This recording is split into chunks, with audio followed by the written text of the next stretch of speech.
Hi, my name's Elizabeth Harris, and in today's tutorial I'm going to be teaching you how to make some really nice buttercream flowers.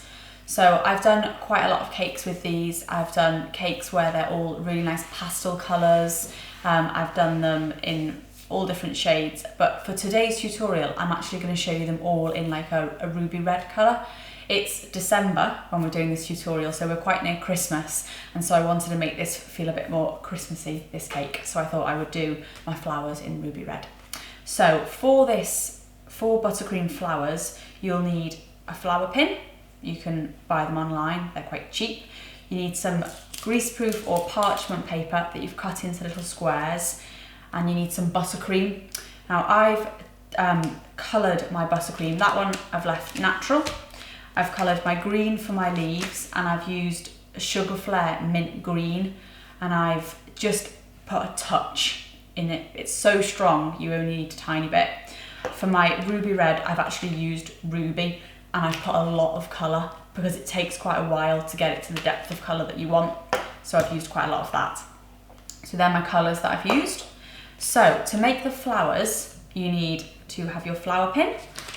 You need to just put a very small amount of buttercream onto your flower pin, and then if you get one of your baking parchments and just smooth that over, just so it's not going to slip anywhere, you don't want it to slide. So for my first simple rose, I'm going to make sure I've twisted the top, thumb and forefinger are holding it tight. I want, just put that there. I want the narrow bit of my nozzle facing outwards, so the thickest part to the bottom.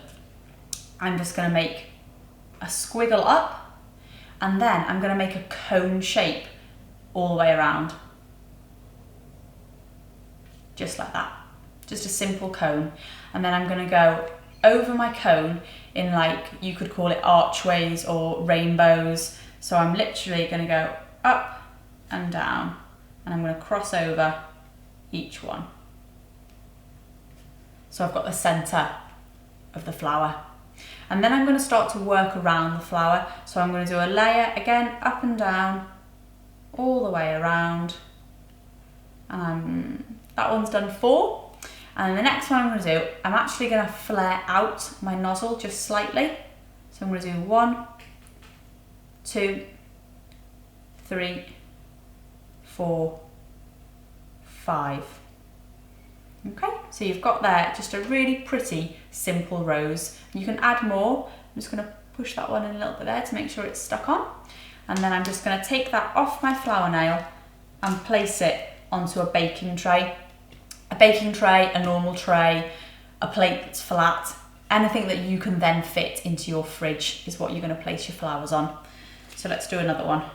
So a little bit of buttercream on there, and smooth your square on. Quite often, if I'm at home and I'm doing them quickly, I'll put the buttercream on and just go like that, pick it up and smooth it at the same time, just for speed and ease. And then once again, make sure that the thinnest part of your nozzle is the top, and I'm going to make a squiggle to come up, and then wrap my cone around it.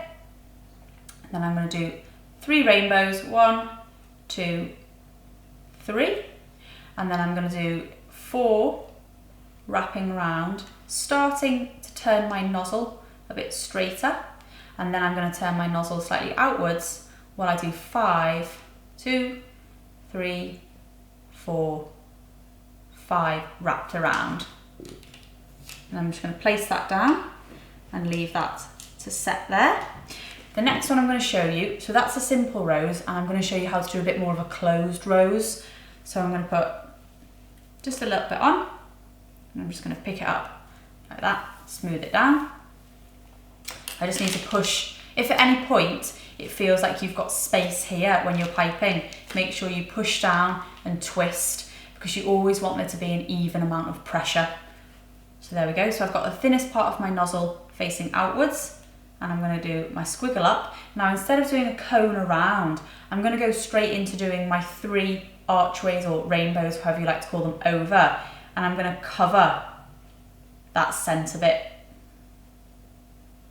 So I don't want to see that circular bit in the middle. I want to cover that all. And then again, I'm going to go around with 4, 2, 3, 4, and then 5. But all of these I've kept quite close and turned in just slightly so that the rose looks more closed. So I'm going to do one more of these closed roses.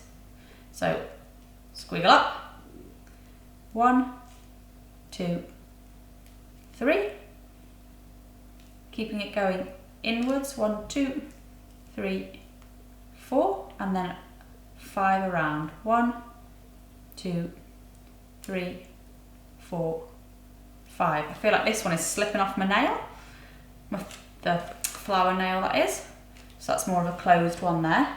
And then I'm going to do a couple that are smaller for buds, because when we place this on the cake, sometimes you want a few smaller ones just to tuck into bits. So I'm just going to put a little bit on there. And all I'm going to do is my squiggle up. I need to make sure that thin side's facing up. And I'm going to do 1, 2, 3. And then I'm just going to do my 4 around. I'm not going to go around with a 5th line.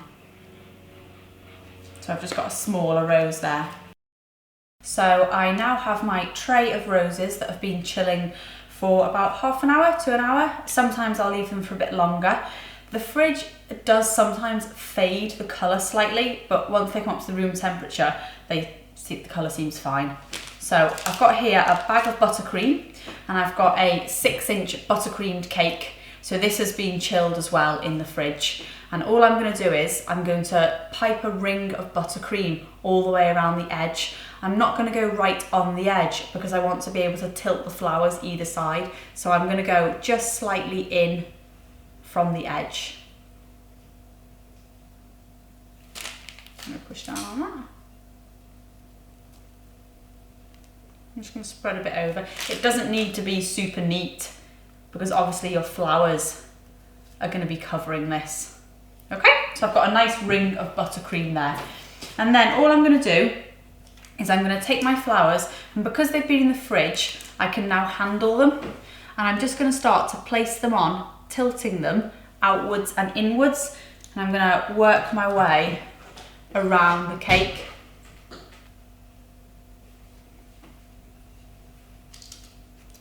So I've got some smaller, some bigger. And so there, I'm going to put one on the outside as well. I'm going to push that one in there.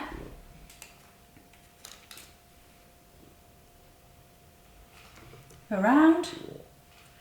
Sometimes what I'll do as well is, if I've got a bit that I know a whole flower won't fit on, I'll cut one in half and I'll show you. So I'm just going to cut this one right down the centre. I'm just going to take half of my rose and I'm just going to pop it in there, and then when I put my leaves on, I'll just put a couple of leaves either side just to disguise that join. So I'm going to do that again round here as well. So there I've got my nice wreath of roses all nice together, and then to finish it off I'm going to pipe some leaves on. Now the piping nozzle that I used for all of these roses is a 104. Sorry, I should have probably said that at the beginning, but it's a 104 nozzle. They're available everywhere. This nozzle is called a 64, but if you type in to any website or cake decoration site, leaf piping tube, it should come up with a couple of options. So for my leaves, I'm just going to pipe and I'm going to give a little wiggle and then pull away.